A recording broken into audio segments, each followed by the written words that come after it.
భక్తి నీరాజనానికి స్వాగతం. మన దేశం విభిన్న మతాలు, సంస్కృతుల ఏకైక సంగమం. ఇక్కడ వేల సంవత్సరాల పురాతన దేవాలయాలు ఉన్నాయి. ఇవి వాటి నిర్మాణ శైలికి మాత్రమే కాదు, వాటి రహస్య చరిత్ర, అద్భుతాలకు కూడా ప్రసిద్ధి చెందాయి. శాస్త్రవేత్తలు సైతం ఆశ్చర్యపోయే ఇలాంటి ఎన్నో రహస్యాలు మన ఆలయాల్లో దాగి ఉన్నాయి. ఈ దేవాలయాల్లో జరుగుతున్న అద్భుతమైన సంఘటనలే ఇందుకు ఉదాహరణ. అటువంటి ఒక విశిష్ట దేవాలయమే హిమాచల్ ప్రదేశ్లో ఉన్న బగ్లాముఖి ఆలయం. ఈ క్షేత్రానికి సంబంధించిన విషయాలను, రహస్యాలను మనము తెలుసుకుందాం పదండి. హిమాచల్ ప్రదేశ్లో ఉన్న బగ్లాముఖి ఆలయానికి ఒక ప్రత్యేకత ఉంది.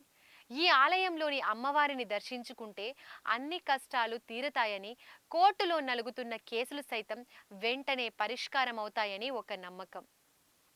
ఎవరైనా కోర్టు కేసుల్లో ఇరుక్కుపోయి ఇబ్బంది పడుతుంటే బగ్లాముఖి ఆలయాన్ని సందర్శించి పూజలు చేయడం వలన కోర్టు కేసులు త్వరగా పరిష్కారం అవుతాయని ఈ ఆలయం గురించి చెబుతారు. అంతేకాదు, ఈ ఆలయంలో పూజలు చేయడం ద్వారా శత్రువులపై విజయం లభిస్తుందని ఒక నమ్మకం కూడా ఉంది. గ్రహశాంతి కోసం కూడా ఇక్కడ పూజలు చేస్తారు. బగ్లాముఖి ఆలయం హిమాచల్ ప్రదేశ్లోని కాంగ్రా జిల్లాలోని బంఖండి గ్రామంలో కొలువై ఉంది. హిందూ పురాణాల ప్రకారం బగ్లాముఖి దేవి 10 మహావిద్యలలో 8వ స్వరూపం. ఈ ఆలయం చాలా ప్రసిద్ధి చెందింది.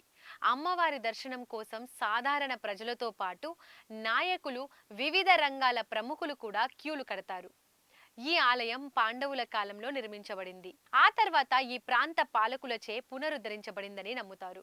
ఈ ఆలయం అనేక శతాబ్దాలుగా అనేక పునరుద్ధరణలు, పునర్నిర్మాణ పనులు జరుపుకుంటూనే ఉంది. పసుపు రంగుకి బగ్లాముఖికి సంబంధం ఉంది.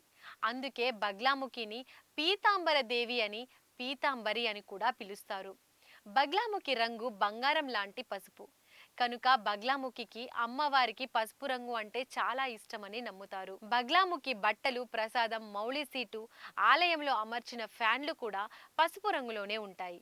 అమ్మవారిని పూజించడానికి ఉపయోగించే ముఖ్యమైన వస్తువులన్నీ కూడా పసుపు రంగులోనే దర్శనమిస్తాయి. బగ్లాముఖి దేవాలయంలో ప్రతిరోజు జరిగే అగ్నియాగాలు చాలా ప్రసిద్ధి చెందినవి. బగ్లాముఖి ఆలయంలో భక్తుల ఇబ్బందులను తొలగించడానికి మిరియాలతో హవనం కూడా నిర్వహిస్తారు. కష్టాల నుండి విముక్తి పొందేందుకు భక్తులు ఇక్కడికి వచ్చి మిరియాలతో హవనం చేస్తారు. వాస్తవానికి ఈ ఆలయంలో 136 రకాల హవనాలు, వేడుకలు జరుగుతాయి. పసుపు, ఆవాలు, పసుపు వేర్లు, నల్ల మిరియాలు మొదలైన వివిధ పదార్థాలను ఉపయోగించి వివిధ పద్ధతుల ద్వారా వివిధ హవన్లు నిర్వహిస్తారు. 10 మహావిద్యలలో బగళాముఖి 8వ దేవత. ఈ పేరు బాగ్లాముఖి అనే 2 వేర్వేరు పదాలతో రూపొందించబడింది. బగల అంటే కాలిబాట లేదా పగ్గాలు అని అర్థం. ఈ విధంగా మన దేశంలో బగళాముఖి అమ్మవారి పీఠాలు మధ్యప్రదేశ్, హిమాచల్ ప్రదేశ్లో ఉన్నాయి. బగ్లాముఖి జయంతిని ప్రతి సంవత్సరం వైశాఖ మాసం శుక్లపక్ష అష్టమి నాడు నిర్వహిస్తారు. బగ్లాముఖి పూజ యొక్క ప్రయోజనాలు చూస్తే, బగ్లాముఖి అంటే శత్రువులను నియంత్రించే శక్తిగల దేవత. ఆమె స్తంభం, వశీకరణ్ శక్తుల కారణంగా ఆమెను స్తంభం యొక్క దేవత అని పిలుస్తారు. న్యాయపరమైన వివాదాలలో విజయం, పోటీలలో విజయం కోసం బగళాముఖి దేవిని పూజిస్తారు. ఒకరి జీవితం నుండి దుష్ట శక్తులను తొలగించడంలో ఈ అమ్మవారి పూజ సహాయపడుతుంది. భక్తుల జీవితాల నుండి అడ్డంకులు తొలగిపోతాయి. విజయం వైపు మార్గం సులభమవుతుంది.